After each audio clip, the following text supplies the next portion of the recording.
Muhammad, kisah hidup Nabi berdasarkan sumber klasik. Bagian 32, Cahaya Wajahmu. Fatimah, janda Abu Thalib, telah masuk Islam, entah sebelum atau sesudah kematian suaminya. Demikian pula putrinya, Ummi Hani, saudara Ali dan Ja'far. Namun, suami Ummi Hani, Ubairah, sama sekali tidak tersentuh oleh risalah tauhid. Meskipun demikian, ia tetap menyambut Nabi ketika beliau masuk ke rumahnya. Jika waktu sholat tiba, selama kunjungan ini, para pemeluk Islam di keluarga itu akan sholat berjamaah.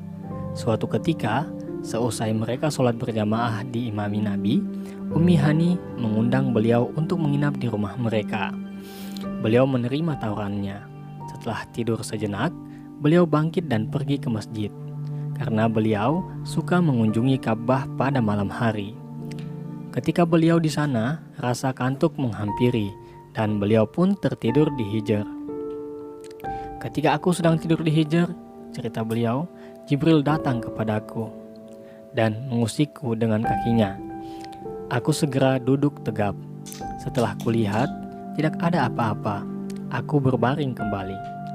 Ia datang lagi untuk kedua kalinya. Ketiga kalinya ia menggangguku.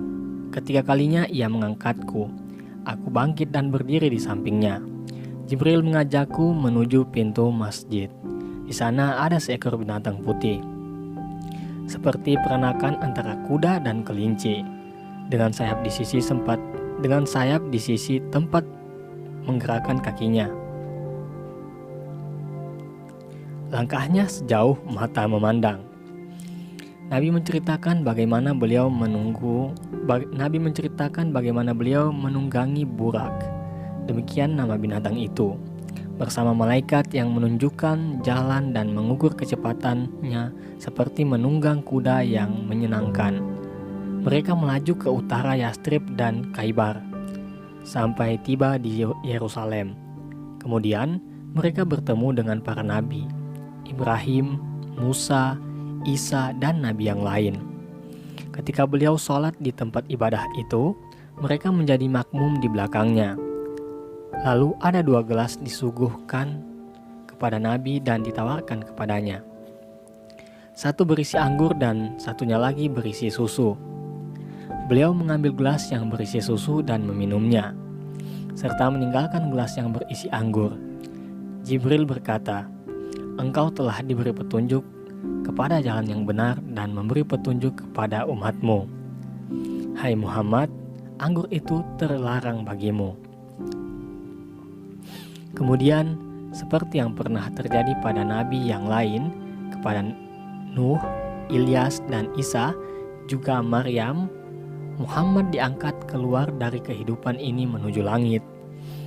Dari Masjid Al-Aqsa beliau kembali mengendarai burak yang menggerakkan sayapnya terbang ke atas, bersama malaikat yang kini menampakkan diri dalam wujud aslinya. Beliau Mi'raj, melampaui ruang, waktu, dan bentuk lahiriah bumi, lalu melintasi ke 7 langit. Di sana beliau bertemu lagi dengan para nabi yang sholat bersamanya di Yerusalem. Namun di Yerusalem mereka tampak seperti hidup di bumi, sementara nabi kini melihat mereka dalam wujud ruhani sebagaimana mereka melihat beliau. Beliau kagum dengan perubahan mereka. Mengenai Yusuf, beliau berkomentar, "Wajahnya laksana cahaya rembulan saat purnama. Ketampanannya tidak kurang dari setengah ketampanan yang ada saat ini." Namun, hal ini tidak menafikan kekaguman Muhammad terhadap saudara-saudaranya yang lain. Beliau menyebutkan secara khusus ketampanan Harun. Di langit berikutnya, beliau berkata, "Sekeping anak panah dari surga lebih baik daripada segala yang ada di bawah matahari, dari tempat terbit dan tenggelamnya. Jika wanita surga tampak pada penduduk bumi, maka ruang antara langit dan bumi ini akan dipenuhi cahaya dan keharumannya." Segala sesuatu yang kini beliau lihat adalah melalui penglihatan spiritual. Mengenai kemampuan spiritualnya, berkaitan dengan permulaan penciptaan alam. Beliau berkata, "Aku adalah Nabi ketika Adam masih dalam bentuk antara air dan tanah liat." Puncak mikrajnya adalah di Sidratul Muntaha. Begitulah yang disebut dalam Al-Quran. Di salah satu tafsir tertua, berdasarkan hadis Nabi dikatakan, Sidratul Muntaha berakar pada singgasana atau arsy. Itu menandakan puncak pengetahuan setiap orang yang berpengetahuan, baik malaikat maupun rasul. Segala sesuatu di atasnya adalah misteri yang tersembunyi, tidak diketahui oleh siapapun kecuali Allah semata. Pada puncak semesta, Jibril tampak di hadapan beliau dalam segenap kemegahan malaikatnya, seperti saat pertama kali diciptakan. Kemudian dalam bahasa wahyu, Muhammad melihat Jibril ketika Sidratul Muntaha diliputi oleh sesuatu yang meliputinya. Penglihatan Muhammad tidak berpaling dari yang dilihatnya itu dan tidak pula melampauinya. Sesungguhnya dia telah melihat sebagian tanda-tanda kekuasaan Tuhannya yang paling besar. Menurut tafsir, cahaya ilahi turun meliputi Sidratul Muntaha, juga meliputi segala sesuatu di sisinya. Mata Nabi menatapnya tanpa berkedip dan tanpa berpaling darinya. Hal itu merupakan jawaban atau salah satu jawaban atas permohonan yang tersirat dalam ucapannya. Aku berlindung kepada cahaya keridhoanmu. Di Sidratul Muntaha, Nabi menerima perintah sholat 50 kali dalam sehari semalam bagi umatnya. Kemudian beliau menerima wahyu yang berisi ajaran pokok Islam. Rasul telah beriman kepada Al-Quran yang diturunkan dari Tuhannya. Demikian pula orang-orang yang beriman kepada Allah. Semuanya beriman kepada Allah, malaikat-malaikatnya, kitab-kitabnya, dan rasul-rasulnya. Dan mereka berkata, "Kami tidak membeda-bedakan antara seorang pun dengan yang lain dari rasul-rasulnya." Dan mereka mengatakan, "Kami dengar dan kami taat." Mereka berdoa, "Ampunilah kami ya Tuhan kami, dan kepada Engkaulah tempat kembali." Mereka kemudian turun melintasi 7 langit tempat mereka naik. Nabi bersabda, "Saat aku kembali, ketika melewati Musa, dan betapa ia seorang teman yang baik terhadap kalian, ia bertanya kepadaku,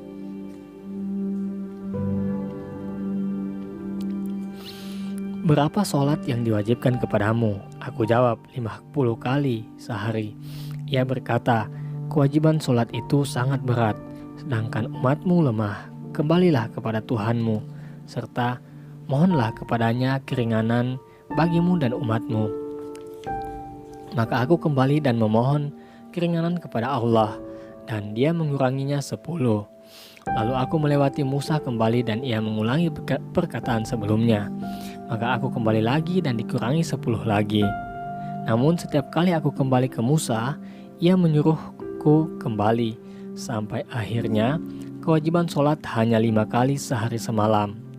Kemudian aku kembali kepada Musa, tetapi ia masih mengatakan hal yang sama seperti sebelumnya. Aku berkata, "Aku telah berkali-kali menghadap Tuhanku, memohon kepadanya sampai aku merasa malu.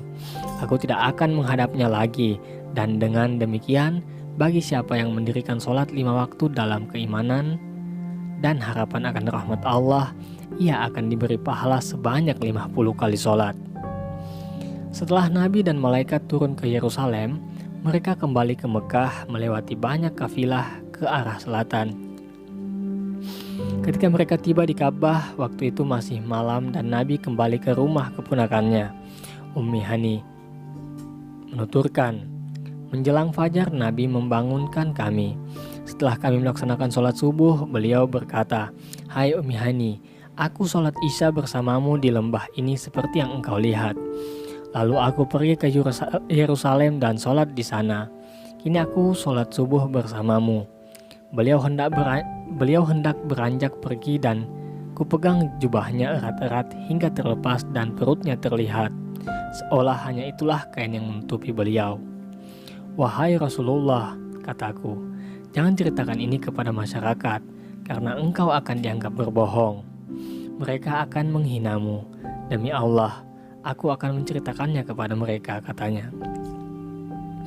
Beliau pergi ke masjid dan menceritakan kepada mereka tentang perjalanannya ke Yerusalem. Musuh-musuhnya segera merasa menang karena mereka kini memiliki alasan yang tak dapat dibantah untuk menghinanya. Setiap orang Quraisy tahu bahwa perjalanan suatu kafilah dari Mekah ke Suriah membutuhkan waktu sebulan untuk berangkat dan sebulan untuk kembali.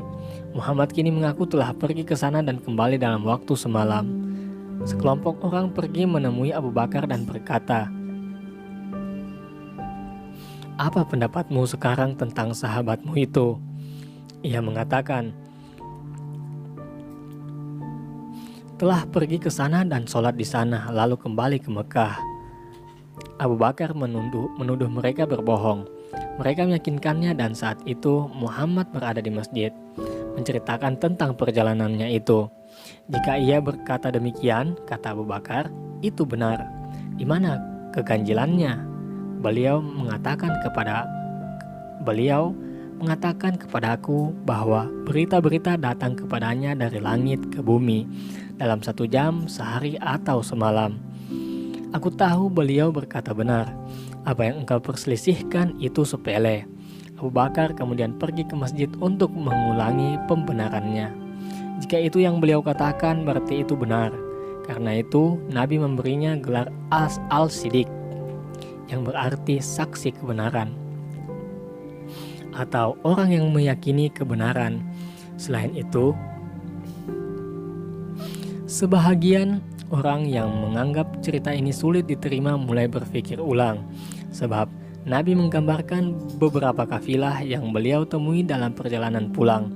Beliau juga mengatakan tempat mereka kini berada dan kapan mereka diperkirakan akan tiba di Mekah. Ternyata setiap kafilah tiba tepat seperti yang diperkirakan. Begitu pula dengan rincian yang telah beliau gambarkan kepada orang-orang yang berada di masjid. Nabi hanya menceritakan tentang perjalanannya ke Yerusalem. Tetapi ketika beliau hanya bersama Abu Bakar dan para sahabat lainnya, beliau menceritakan mi'rajnya ke langit ke-7, menceritakan sebagian yang telah beliau lihat, yang selebihnya diceritakan pada tahun-tahun kemudian. Seringkali dalam menjawab pertanyaan-pertanyaan,